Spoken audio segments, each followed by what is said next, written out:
দেখো সালমা, তোমার আব্বা আমাকে এই বাড়িতে ছোট থেকে নিজের ছেলের মতো মানুষ করেছে, আর আমি তার সাথে এরকম বিশ্বাসঘাতকতা করি কিভাবে বলো?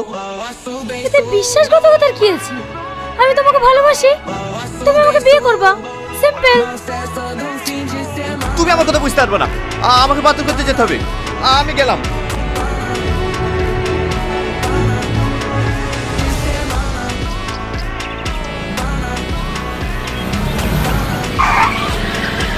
কি ব্যাপার, তুমি কোথায় যাচ্ছ?